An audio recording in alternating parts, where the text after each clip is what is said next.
you're going to have to forgive me, but we're starting today with a graph. Neutrally, can we pull up the graph? And Benji, you'll be used to this. So my question for you, this is the guiding question of this opening segment, the pre-show here. What could this be? So there's some things that you should notice here. Posted, this is a VidIQ graph. First of all, you recognize the UI, right? Yeah. This is the type of thing you see when you click, if you install VidIQ as a extension on Chrome, and you pull up YouTube, and you click on a video, this is the type of thing that pops up. Yeah. And so here are some things that you should notice about it. Posted in February of 2024. The video levels out at about 125,000 views around April of 2024. And then at the bottom, you'll see those blue dots. And those are a time that they changed the title of the video. It's kind of a new feature of VidIQ, I think, which is kind of cool. And so the first time that there's a name change is in February of 2025. Does it do anything? Well, it does a little bit. If you look at the trajectory of the graph, it kind of flattens out, and then it's still going kind of linearly, but it goes just slightly faster, and it's kind of like almost like a rocket ship, kind of rattling up through the atmosphere, right? And it lands at about 215K by February of 2026. We're gonna put a pin in this, and so let's come back to it just for a second. So, an aside here, wearing my 12s jersey. Yes. What a season for the Seahawks. Great stories. We've talked about it before. Great lessons for creators, honestly. What a season generally for Seattle sports. You've got the Mariners, the Kraken are doing well. Of course, we win a Super Bowl. We got the World Cup coming to Seattle. Like, you could not ask for a crazier This summer, sports year. We might get our Sonics back, so that's crazy. Insane. And of course, Super Bowl champions. Any thoughts about the season so far when it relates to the Seahawks? I promise we'll get back to the graph. Oh, well, it is obviously a big deal when you win the Super Bowl, but I think most people wouldn't understand the story has a really crazy dynamic because there's just so many different people that maybe were almost desperate to win, but it seemed hopeless. Yes. And you got all this ragtag group. Yeah, it is right? ragtag. Yeah. From like weird origins coming together in really their first year and becoming a team. And to me, that's the coolest thing about sports like this. The teamwork, when done correctly, is just the most beautiful thing. And they executed at the highest levels of teamwork to win. I mean, I think that you're very familiar with that because you're familiar with putting together a ragtag team of people and achieving something incredible. You have a story to tell about that you want to share? Well, if you're talking about, I mean, there's been many. I know, but yeah. My favorite, of course, is Dancember. And Dancember being a 24-hour live stream we used to do where we dance for donations. It was basically, hey, if we hit a certain milestone of charity funds raised, we would dance for you, okay? And you get to choose a song, and we just have a playlist. And when it first started, it was me and Judy, and then a kid named Chris. He was known as Nice Chris, and that was it, okay? This tiny little team. And then eventually got up to a point where I think, the year that you were in it, and Sean Cannon was there, and so many other creators were there, Guy Cochran supporting with the gear, very much grassroots, Yes. A local support, outside of the creators that would fly in. That to me was bringing everybody's skills together. Everyone had their position, but no one did this for a living to put on a live stream show for 24 hours and to just dance on camera. Yeah. And that's what we all did. And we would raise sometimes $500,000. Yeah. And that to me was a result of everyone working together. And we had our own fourth quarter 1 yard line. We're down and people are hopeless. Okay. And I'm like, guys, we can do this. And then we get over that line. And I remember the first year was when we were going to raise $100,000. $100,000, yeah. And it didn't look like it was going to happen. And we only had 45 minutes left. Yeah. It's like, guys, I feel like regardless, we need to push. But if we push really hard, we can do this. And it was nuts. Up into 15 minutes, we raised $100,000, and everyone was all emotional because we gave it our all. Yeah. like nonstop. So yeah, in the world of YouTube and live streaming, we've been able to do that, and that's why it was like kind of our own Super Bowl. It was. And there's this moment, you talk about live streaming, and I bring us back to the Super Bowl. There was this moment in the middle of the broadcast. I don't know if you initially noticed this, but Mike Tirico, the guy who was calling the game, he called out that there was a streaker on the field. Yeah. Yes. And NBC, of course, didn't show it, right? That's kind of like the couth thing to do, right? And so it was handled very quickly. The game continued on. There was really not a lot of fanfare about the whole thing other than it being said. Of course, there's always a little bit of intrigue. What was this guy? What was he doing? And things like that. But it was ultimately, to some degree, all fun and games. Now, after the game, of course, as Seahawks fans, you and I are basking in the win here. But I couldn't help but notice, slowly trickling out over the next 24 hours, there was some coverage that the streaker was getting. Now, first, let me tell you what happened. There was a couple videos that started coming out where it showed that there was a guy that was shirtless that had some Wall Street bros trading jargon painted on his chest. He still had pants on, fortunately, in these videos. But he was running around. He was kind of ripped, going around, and he's dodging around a few of the guards. He actually makes a couple of good cuts to not get tackled by them. Did you guys see this, by the way? No, Yeah. I haven't seen it. Oh, yeah, I did actually see it. Yeah. Yeah. And so he almost makes it across the field, right? And actually, ultimately, he gets tackled by one of the players on the Patriots. I think he got scared of the player, and then he tackled himself. Yes. Because it didn't look like anyone had to touch him at that point. He's like, hey, maybe a security guard, but not like a linebacker. Yeah, so it turns out there's some detail on that guy. His name is Kyle Williams. He was a Patriots actually wide receiver, believe it or not. But of course, for an average guy not geared up, it's a big guy coming at you and coming at you fast, right? And so this Patriots guy's coming at him. And by the way, also this Kyle Williams guy, he was a Washington State Cougar. So on the Patriots, right? On the Patriots, neutrally is a Coug as well. Funny because no one else catches this streaker, but the player does. And as you say, Benji, the streaker slides like a quarterback who's giving himself up, so that way he doesn't get tackled. Because in football, you can do that if you're sliding a quarterback, you're protected.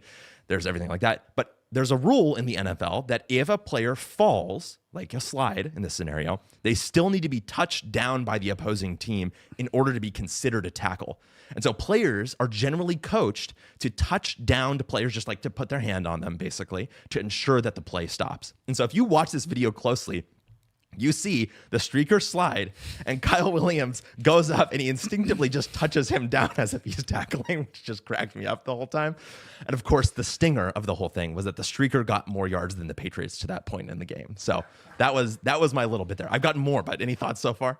I did not notice the touch, but I'm going to watch it. That is hilarious. Yeah, these professionals, they practice this all the time. And even though it wasn't like a real game scenario, and it was obviously not another player on the opposing team, that his body took over. Yeah, and so here's good thing it didn't tackle the guy, because he would have hurt him. I think he was going in for the I don't think if he did not slide, he probably would have been tackled. I'm not going to lie. So here's the second thing. Here's what the streaker was actually doing. So we get to that's the detail. So here's now the motivation behind it. And so first, people take a look at this guy, and they see that he's got an @ with a handle on the back of his thing. So they start looking for profiles.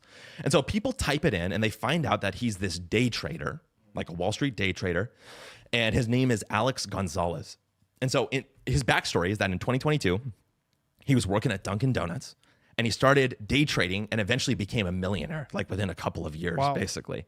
At which point, he started kind of leaning into social media. And so he's like, oh, well, here's all my money, I'm here in my garage with my Lamborghini and my books. And then also just doing things like, here's how I do day trading. Here's how you should do it too, right? So becoming an influencer. But here's the next thing that started trickling out in terms of videos after the streaking thing. The next thing that came out was that if you look closely, he was wearing this thick pair of black Ray-Bans. And it turns out that those were Meta Ray-Bans that he was wearing. I saw the perspective of him running, and I figured he was wearing it. Was it vertical video too? I think he cropped it to vertical, but I don't know if it was recorded in vertical. It's a good question. And so, yes, he recorded the whole thing. He posted it to TikTok. And since then, he's kind of been dripping out content from there, showing the lead up to him streaking. But there's one more thing, which is that people have discovered that this is the second time that he's streaked. Did you guys know this? No. The second time he streaked in a Super Bowl. So the last Whoa. time there was a streaker, it happened a few years ago in 2024, and he was the same guy. This is all kind of speculative at this point, but let me tell you this. So the kind of grand reveal here, which is that, again, he streaked back in the 2024 Super Bowl, and his goal was to win the bet to become that there was going to be a Super Bowl streaker. So, of course, if you bet on the fact that there's a Super Bowl streaker and then you streak, you could win that bet. Now, I don't think he was able to win in 2024, but there is speculation that he was able to win in some like the Poly Market and Kalshi things, kind of the other like crazy betting environment that we're in right now. Not 100% sure about that. There's not a lot of great reporting, but I think the most important thing to do is to go back all the way to the very beginning and take a look at the graph. So the graph that we were showing is the vlog that he made of him streaking at the 2024 Super Bowl. And he posted it after the Super Bowl in February of 2024, titled, quote, "How I Streaked the Super Bowl in 2024." So at the very beginning, that's what you see there. Now, I told you that there was a title change in February of 2025. You want to guess what he changed it to in February 2025? How I streaked at the Super Bowl last year? Actually, how I streaked at the Super Bowl in 2025. He clickbaited people into doing it. So you see, it kind of worked, but it didn't really change it a lot. It just kind of like rattles its way up there. Now, guess what he does as of Monday? This is the day after yesterday, as of our recording, and the day after the Super Bowl as of the recording.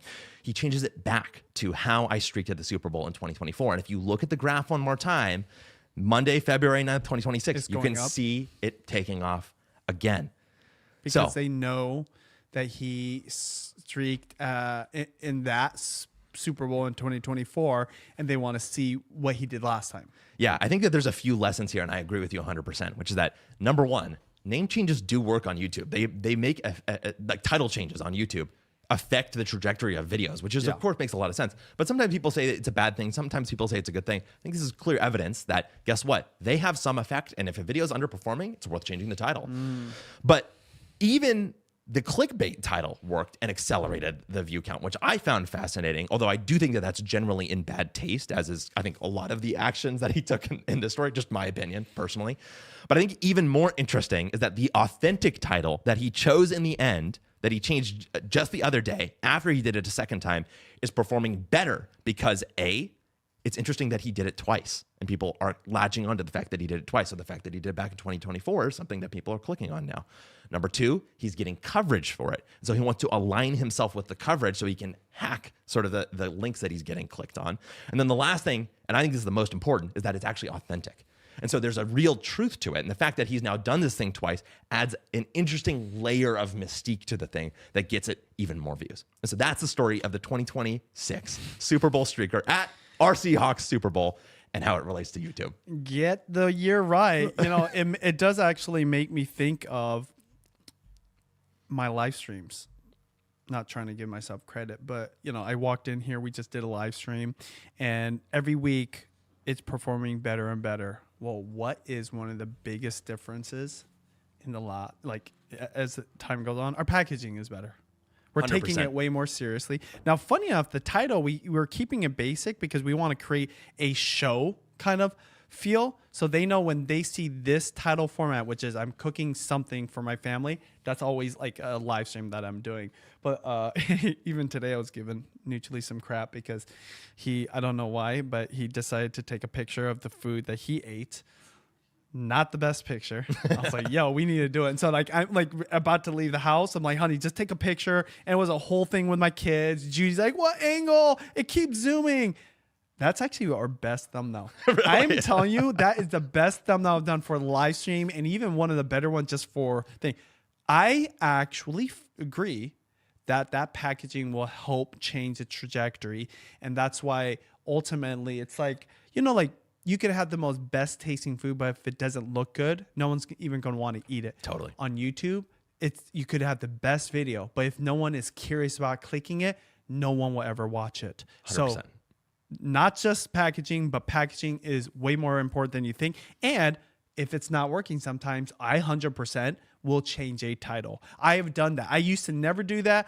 I just didn't look behind me. I just moved on to the next upload. But yeah, I will go back to videos I think should have done better and think about how to do the packaging. The reason it's been hard for me though is because I like to make them organic based off of content that is in the vlog versus producing one like with AI or like some software. But yeah, it is still like crazy. My best performing stuff, there's something about that thumbnail and the title that always just hits just right. I agree 100%. And so one way to look at this is that, yes, the Super Bowl is one of the most produced pieces of live media every single year. It's just an incredible show. We talk about this a lot, actually, over the last several weeks. But the problem is that if you're producing something that heavily, you need a big team. You need a lot of money. It's one of those things that is really, really hard to do if you're someone who's doing something on your own, if you're doing a live stream like us here on YouTube. And so that's why this episode, we're sponsored by Ecamm, the powerful live streaming platform for Mac.